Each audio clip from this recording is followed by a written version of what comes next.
Friends, welcome back to ಬಾನುಬು vlog. ಎಲ್ಲ ಹೇಗಿದ್ದೀರಾ? ಎಲ್ಲ ಚೆನ್ನಾಗಿದ್ದೀರಾ ಅನ್ಕೋತೀನಿ. ನಾನು ಕೂಡ ತುಂಬ ಚೆನ್ನಾಗಿದ್ದೀನಿ.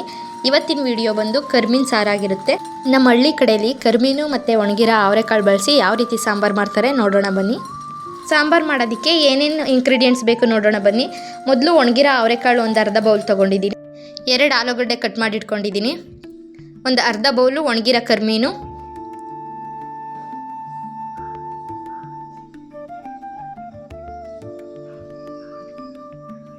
ಹುಣಸೆಹಣ್ಣು. ಮೊದಲೇ ಹುಣಸೆಹಣ್ಣನ್ನು ನೀರು ಹಾಕಿ ನೆನಾಕಿಡಿ. ಅದರಲ್ಲಿ ಏನಾದರೂ ಕಲ್ಲು ಮಣ್ಣು ಇದ್ದರೆ ಹೋಗುತ್ತೆ. ರುಬ್ಬೋದಕ್ಕೆ ಏನೇನು ಇಂಗ್ರೀಡಿಯೆಂಟ್ಸ್ ಬೇಕು ನೋಡೋಣ. ಟೊಮೊಟೊ, ತೆಂಗಿನಕಾಯಿ, ಈರುಳ್ಳಿ, ಖಾರದ ಪುಡಿ, ಸಾಂಬಾರು ಪುಡಿ, ಇಷ್ಟೇ ರುಬ್ಬೋದಕ್ಕೆ ಬೇಕಾಗಿರುವಂಥ ಇಂಗ್ರೀಡಿಯೆಂಟ್ಸ್ಗಳು. ನಾನು ಈ ಸಾಂಬಾರು ಮಾಡ್ತಿರೋದು 4 ಜನಕ್ಕೆ ಆಗೋಷ್ಟು ಮಾಡ್ತಿದ್ದೀನಿ. ನಾನು ಇಷ್ಟು ಇಂಗ್ರೀಡಿಯೆಂಟ್ಸ್ ಹಾಕಿದ್ದೀನಿ. ನೀವು ಜಾಸ್ತಿ ಜನಕ್ಕೆ ಮಾಡ್ತಾ ಇದ್ದೀರಾ ಅಂದರೆ ಇದು ಇಂಗ್ರೀಡಿಯೆಂಟ್ಸ್ ಏನಿದೆ ಅದನ್ನೇ ಸ್ವಲ್ಪ ಡಬಲ್ ಮಾಡಿದರೆ ಜಾಸ್ತಿ ಆಗುತ್ತೆ. ಮೊದಲು ಅವರೆಕಾಳನ್ನು ಒಂದು ಬಾಣಲಿ ಇಟ್ಟು ಚೆನ್ನಾಗಿ ಅದು ಬ್ರೌನ್ ಕಲರ್ ಬರೋ ತನಕ ಹುರ್ಕೊಳ್ಳೋಣ. ಕಾಳನ್ನ ಉರಿಬೇಕಾದ್ರೆ ಫ್ಲೇಮು ಕಡಿಮೆನೇ ಇಡೋಣ, ಯಾಕೆಂದರೆ ಸೀದೋಗೋ ಚಾನ್ಸಸ್ ತುಂಬ ಇರುತ್ತೆ. ಸೀದೋದ್ರೆ ಸಾಂಬಾರು ಟೇಸ್ಟ್ ಚೆನ್ನಾಗಿರಲ್ಲ, ಕೈ ಥರ ಆಗುತ್ತೆ. ಈ ಬ್ರೌನ್ ಕಲರ್ ಬರೋ ತನಕ ಹುರಿದ್ರೆ ಸಾಕು. ಮತ್ತು ಜಾಸ್ತಿ ಕಪ್ಪಾದರೆ ಅದು ಟೇಸ್ಟ್ ಇರಲ್ಲ.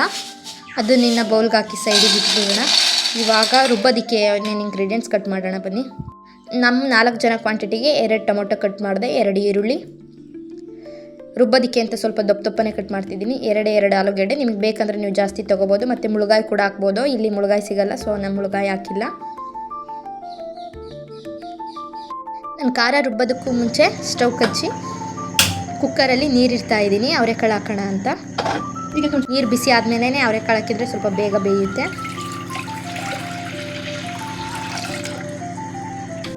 ಅವರೆಕಾಳು ಹಾಳಾಗಬಾರ್ದು ಅಂತ ಪೌಡರೆಲ್ಲ ಹಾಕಿರ್ತಾರೆ, ಹುಳ ಆಗಬಾರ್ದು ಅಂತ.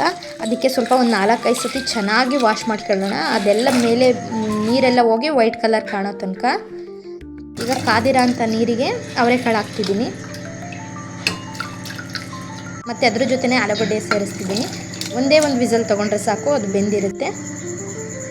ಸ್ವಲ್ಪ ಉಪ್ಪಾಗಿ ಬೇಯಿಸಿದ್ರೆ ಚೆನ್ನಾಗಿ ಕಾಳು ಮತ್ತು ಆಲೂಗಡ್ಡೆ ಉಪ್ಪು ಹಿಡಿಯುತ್ತೆ ಅಂತ. ನಾನು ತರಕಾರಿ ಬೇಯೋಕ್ಕೂ ಮುಂಚೆ ಸ್ವಲ್ಪ ಉಪ್ಪು ಹಾಕಿದರೆ ಟೇಸ್ಟ್ ಚೆನ್ನಾಗಿರುತ್ತೆ. ಸಪ್ಪೆ ಆಗಿದೆ ಅನ್ನೋ ರೀತಿ ಏನು ಅನಿಸಲ್ಲ. ಇವಾಗ ಕುಕ್ಕರ್ ಕ್ಯಾಪ್ ಹಾಕಿ ಒಂದು ವಿಸಲ್ ತೊಗೊಳ್ಳೋಣ. ಅಷ್ಟರೊಳಗಡೆ ರುಬ್ಬೋದಕ್ಕೆ ಏನೇನು ಬೇಕು ನೋಡೋಣ. 2 ಟೊಮೊಟೊ, 1 ಈರುಳ್ಳಿ, 3 ಸ್ಪೂನ್ ಧನಿಯಾ ಪುಡಿ ಅಥವಾ ಸಾಂಬಾರು ಪೌಡರ್, ನಿಮ್ಮ ಸೈಡ್ ಏನಂತೀರ. ಮತ್ತು 2 ಸ್ಪೂನ್ ಖಾರದ ಪುಡಿ. ನಿಮ್ಗಿನ್ನೂ ಖಾರ ಬೇಕು ಅಂದರೆ ಸ್ವಲ್ಪ ಒಂದು ಅರ್ಧ ಸ್ಪೂನ್ ಜಾಸ್ತಿ ಹಾಕ್ಕೊಳ್ಳಿ. ಒಂದು ಅರ್ಧ ತೆಂಗಿನಕಾಯಿ. ಎಲ್ಲ ಚೆನ್ನಾಗಿ ನುಣ್ಣಗೆ ಪೇಸ್ಟ್ ಆಗೋ ತನಕ ನೀರು ಹಾಕಿ ರುಬ್ಕೊಂಡು ಬರೋಣ.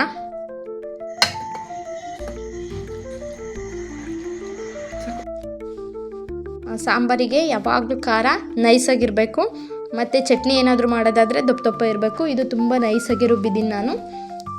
ನೈಸಾಗಿ ರುಬ್ಕೊಂಡು ನಾನು ಖಾರ ರುಬ್ಬೋ ಅಷ್ಟರೊಳಗಡೆ ಕುಕ್ಕರ್ ಕೂಡ ವಿಸಲ್ ಆಯಿತು. ಕುಕ್ಕರು ಏರ್ ಹೋಗೋ ಅಷ್ಟರೊಳಗಡೆ ಕರ್ಮೀನು ಹುರ್ಕೊಳ್ಳೋಣ ಬನ್ನಿ. ಕರ್ಮೀನು ನಾನು ಅರ್ಧ ಬೌಲ್ ತೊಗೊಂಡಿದ್ದೀನಿ. ನಿಮಗೆ ಬೇಕಾದರೆ ಇನ್ನೂ ಸ್ವಲ್ಪ ಜಾಸ್ತಿ ತೊಗೊಳ್ಳಿ. ಕರ್ಮೀನು ಕೂಡ ಲೋ ಫ್ಲೇಮಲ್ಲಿ ಇಟ್ಟು ನಿಧಾನ ಕುರಿಬೇಕು. ಜಾಸ್ತಿ ಹೈ ಫ್ಲೇಮಲ್ಲಿ ಇಟ್ಟಿದ್ರೆ ಅದು ಜಾಸ್ತಿ ಸೀದೋಗೋ ಚಾನ್ಸಸ್ ಇರುತ್ತೆ. ಅದು ಕೂಡ ಸೀದೋದ್ರೆ ಟೇಸ್ಟ್ ಎಲ್ಲ ಕೈ ಥರ ಇರುತ್ತೆ. ಇದು ಸ್ವಲ್ಪ ಕಲರ್ ಚೇಂಜ್ ಆಗಬೇಕು. ಅವರೆಕಾಳು ಯಾವ ರೀತಿ ಕಲರ್ ಚೇಂಜ್ ಆಯಿತು ಅದೇ ರೀತಿ ಇದನ್ನು ಹುರ್ಕೊಂಡು ಸೈಡಿಗೆ ಇಡೋಣ. ಅಷ್ಟರೊಳಗಡೆ ಏರೋಗಿದೆ. ಅವರೆಕಾಳು ಬೆಂದಿದೆಯಾ ನೋಡೋಣ ಬನ್ನಿ. ಅವರೆಕಾಳು ಆಲ್ಮೋಸ್ಟ್ ಇಷ್ಟು ಬೆಂದರೆ ಸಾಕು, ಏಕೆಂದರೆ ಮತ್ತೆ ಖಾರ ಊದಾಗ ಕೂಡ ಬೇಯಿಸ್ತೀವಲ್ಲ, ಅದಕ್ಕೋಸ್ಕರ. ಇವಾಗ ಖಾರ ಊದು ಅದನ್ನು ಕುದಿಯೋದಕ್ಕೆ ಬಿಡೋಣ. ಸಾಂಬಾರು ನಿಮಗೆ ಯಾವ ರೀತಿ ಕನ್ಸಿಸ್ಟೆನ್ಸಿ ಬೇಕು ನೋಡ್ಕೊಳ್ಳಿ. ನಾವು ಸ್ವಲ್ಪ ತೆಳುವೇ ಮಾಡ್ತಿದ್ದೀನಿ, ಯಾಕೆಂದರೆ ನಾವು ಮುದ್ದೆ ತಿನ್ನೋದ್ರಿಂದ. ಇವಾಗ ಸ್ವಲ್ಪ ತೆಳುವಾಗಿರೋ ರೀತಿ ಕಾಣುತ್ತೆ. ಅದಿನ್ನೂ ಬೇಯುತ್ತೆ. ಇನ್ನೂ ಕರ್ಮೀನು ಹಾಕಿಲ್ವಲ್ಲ, ಇನ್ನೂ ಬೇಯ್ತಾ ಅದು ಇನ್ನೂ ಸ್ವಲ್ಪ ಗಟ್ಟಿನೇ ಆಗುತ್ತೆ.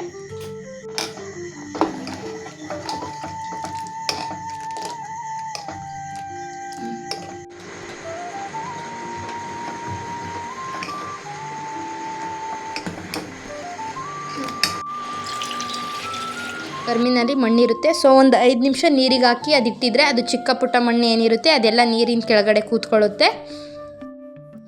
ಸಾಂಬಾರು ಕುದ್ದಿದೆ ಆಲ್ಮೋಸ್ಟ್. ಇವಾಗ ಸ್ವಲ್ಪ ಉಪ್ಪು ಹಾಕ್ತಿದ್ದೀನಿ. ಮುಂಚೆ ಉಪ್ಪು ಹಾಕಿದ್ದೆ, ಅದರಿಂದ ಇವಾಗ ಕಡಿಮೆ ಹಾಕ್ತಿದ್ದೀನಿ.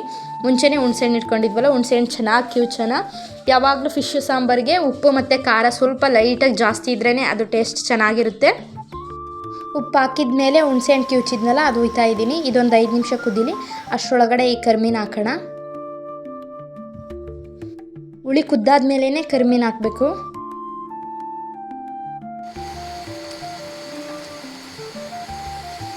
ಕರ್ಮೀನು ಹಾಕಿದ್ಮೇಲೆ ಸಾಂಬಾರು ಜಾಸ್ತಿ ಕುದಿಸ್ಬಾರ್ದು, ಜಾಸ್ತಿ ಹುಳಿ ಆಗುತ್ತೆ. ಒಂದು 5 ರಿಂದ 10 ನಿಮಿಷ ಕುದ್ರೆ ಲಾಸ್ಟಿಗೆ ಒಗ್ಗರಣೆ ಹಾಕೋಣ. ಸಾಂಬಾರು ನೋಡಿ ಇವಾಗ ಕುದೀತಿದೆ, ಚೆನ್ನಾಗಿ ಕುದೀತಿದೆ. ಇವಾಗ ಲಾಸ್ಟಿಗೆ ಒಂದು ಸತಿ ಸೌಟಲ್ಲೆಲ್ಲ ತಿರುವಿ ಮಿಕ್ಸ್ ಮಾಡಿ ಲಾಸ್ಟಿಗೆ ಒಗ್ಗರಣೆ ಹಾಕೋಣ.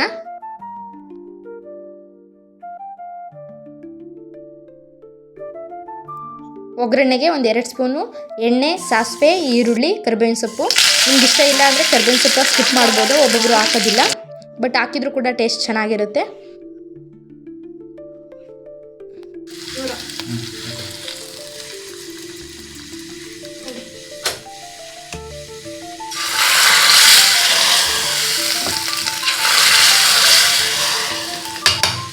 ಇವಾಗ ಅವರೆಕಾಳು ಕರ್ಮೀನ್ ಸಾರು ರೆಡಿ ಆಗಿದೆ. ಇದ್ರ ಜೊತೆ ಕಾಂಬಿನೇಷನ್ ಅಂತಂದರೆ ಮುದ್ದೆ ಸೂಪರ್ ಆಗಿರುತ್ತೆ. ಸೊ ಮುದ್ದೆ ಮಾಡೋಣ ಬನ್ನಿ, ಯಾವ ರೀತಿ ನೋಡೋಣ. ಮೊದಲು ಸ್ಟವ್ ಕಚ್ಚಿ ಬಾಣಲಿಲೇ ನಾನು ಮಾಡೋದು.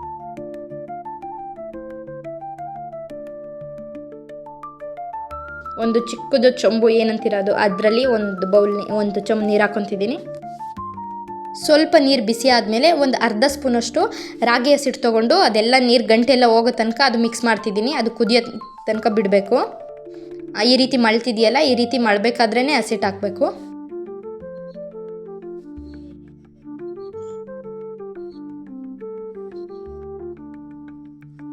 ಈ ಹಸಿಟ್ಟು ಮೇಲೆ ಆ ನೀರು ಏನಿದೆ ಮುದ್ದೆದು ಅದೆಲ್ಲ ಬರಬೇಕು.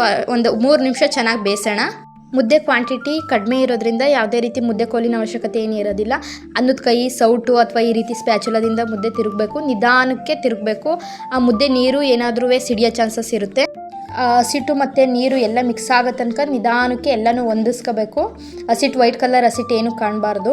ಯಾರಾದರೂ ಮುದ್ದೆ ಮಾಡೋದಕ್ಕೆ ಟ್ರೈ ಮಾಡಿದರೆ ಸ್ವಲ್ಪ ಕ್ವಾಂಟಿಟಿಲಿ ಮಾಡಿ ಸ್ವಲ್ಪ ಹಸಿಟ್ಟು ಹಾಕಿ ತಿರುವಿ ಚೆನ್ನಾಗಿ ಬೇಯಿಸ್ಬೇಕು. ಬೆಂದಿದೆ ಅಂದರೆ ಅದ್ರ ಅದ್ರ ಪಾಡಿಗೆ ಅದು ಬಿಟ್ಕೊಳ್ಳುತ್ತೆ, ಏನು ಅಂಟ್ಕೊಳ್ಳೋದಿಲ್ಲ, ಗೊತ್ತಾಗುತ್ತೆ ಮುದ್ದೆ ಬೆಂದಿದೆಯೋ ಇಲ್ವೋ ಅಂತ.